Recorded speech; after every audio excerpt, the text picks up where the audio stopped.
Welcome to the Eddie Hyatt Podcast. I am your host and teacher, Eddie Hyatt, and so excited to be back with you this morning, continuing our journey through the book of Acts.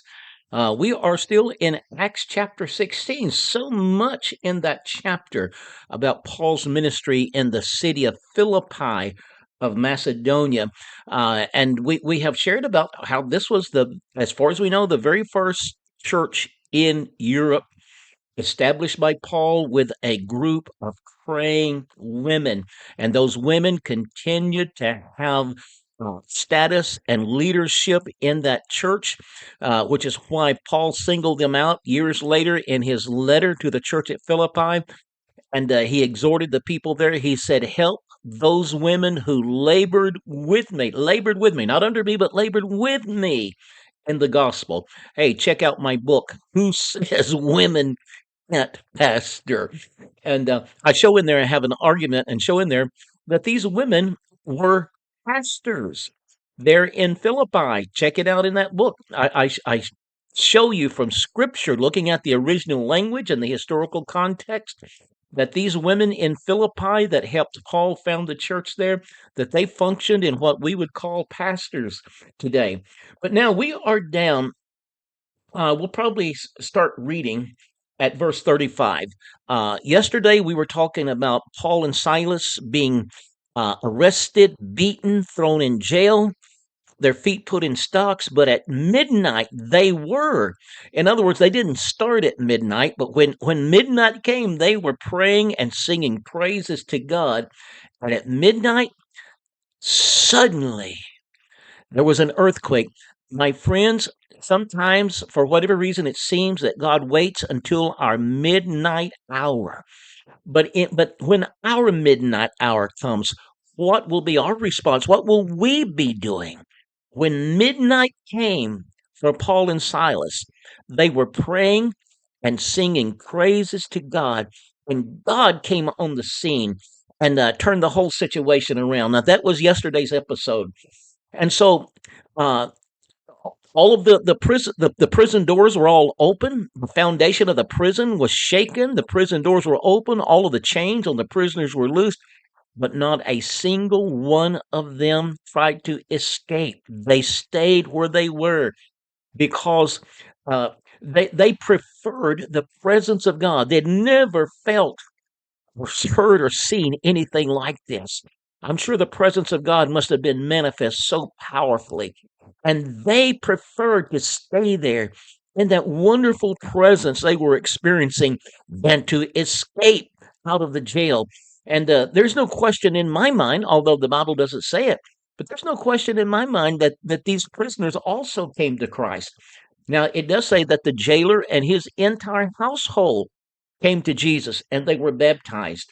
And then the following morning, now this is where we're going to start today, and I'm going to talk to you about maximizing and using your civic and constitutional rights as leverage in advancing the gospel. Now, I'm an American citizen, and what I'm saying may not won't absolutely apply in every country, but here we have certain constitutional rights as an American citizen, such as freedom of speech, freedom of assembly, freedom of worship, and we need to use these rights when the occasion calls for. Now, Paul had certain rights because he was a Roman citizen. Now, in the Roman Empire, Roman citizens they would have been a minority, but a Roman citizen had special privileges other people did not have, and among those privileges was the fact that a Roman citizen could not be punished, could not be beaten, could not be jailed without a fair hearing and trial.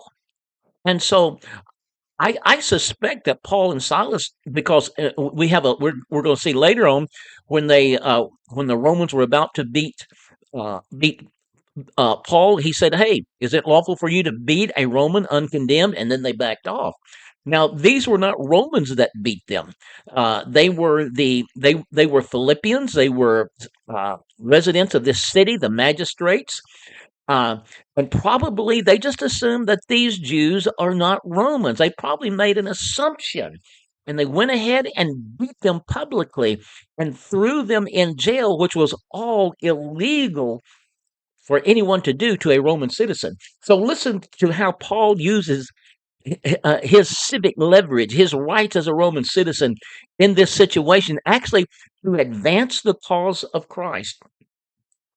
Uh, so verse 36 says, so the keeper of the, okay, verse 35 we want to read. And when it was day, the magistrates sent the officers saying, let those men go. So the magistrates, the ones that had them beaten and thrown in jail, now they're saying, let these men go. So the keeper of the prison reported these words to Paul, saying, the magistrates have sent to let you go. Now, therefore, depart and go in peace. Now, that word peace, it means to go, don't cause any trouble, just let it go, just go in peace. don't don't complain, don't say anything. But listen to how Paul responded. But Paul said to them, they have beaten us openly, uncondemned Romans, and have thrown us into prison. And now do they put us out secretly? No, indeed. Let themselves come and get us out. Now, what Paul is doing, now there is a spiritual, godly reason for this, but he's making them eat some crow. And Paul says, hey, they beat us in publicly. They humiliated us and beat us in public as criminals. And so this entire city, and these were public floggings. So the entire city thinks that we are bad people. And now they want us to leave secretly. He says, no, we're not going to leave here secretly and quietly. He says, let them come and take us out. In other words, here's what Paul did. He had them over a barrel because now they knew that they could be in big trouble with Rome. They have violated the rights of a Roman citizen. So Paul required that they come personally, the magistrates of the city, the same ones that had them publicly beaten. He required them to come and to give them a public escort out of the jail. And you see what this did, not only, and I suspect that, you know, maybe there was a little bit of an attitude in Paul with this. and using this leverage. But also here's the important thing for the church in Philippi. If Paul had left secretly, it would have left the impression that there was reason to be suspicious of these followers of Jesus. There's reason to have doubts and questions about them.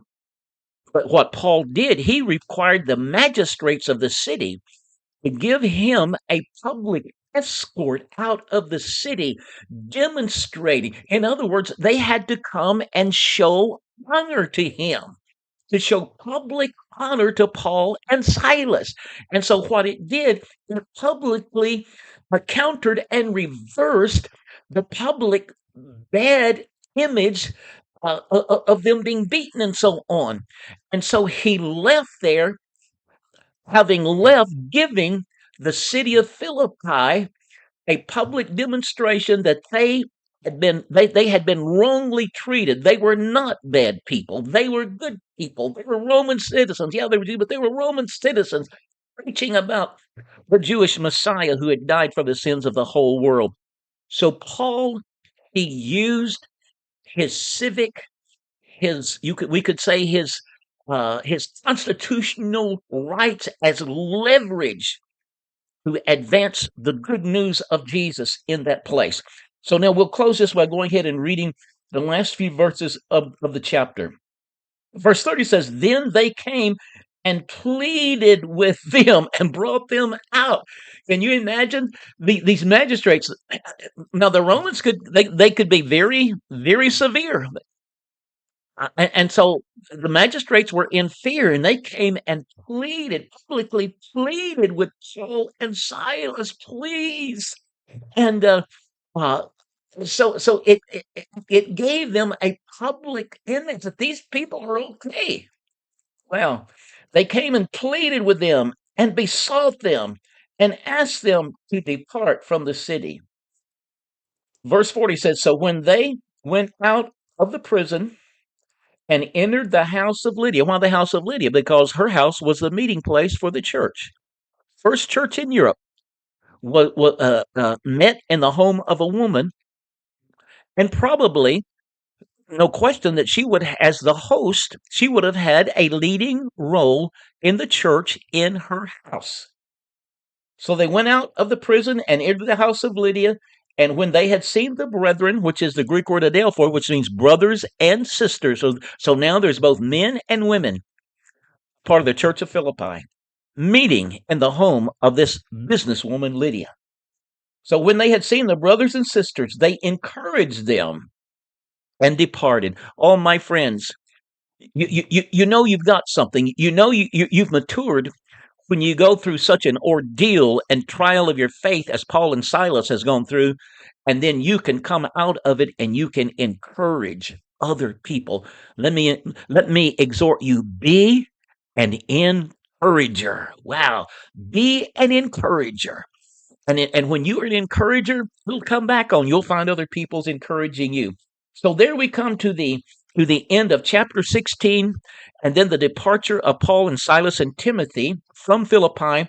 I think there is proof that Luke stayed behind, because if you remember, we talked about Luke, who is the author of Acts. Up until Acts 16, chapter 10, the pronouns he uses are they and them. But then from the time that Paul had his vision in Troas, the pronouns are we and us, indicating that Luke had joined up with Paul's team at Acts 16, verse 10 in Troas. But now when they leave Philippi, the pronouns switch back to they and them, indicating that Luke is no longer part of the team, which leads us to believe, and most New Testament scholars would agree, that Luke has stayed behind in Philippi to help nurture and guide the church. Hey, God good. My friends, God bless you today. May God give you wisdom to use, especially those of you in America or in Western nations where you have freedom, and any whatever nation you may be in, use whatever civic constitutional liberties you have. Use them to their fullest in the advancement of the good news of Jesus Christ. This is Eddie Hyatt. Check out my website, eddiehyatt.com, and I'll look forward to being with you again tomorrow. God bless you.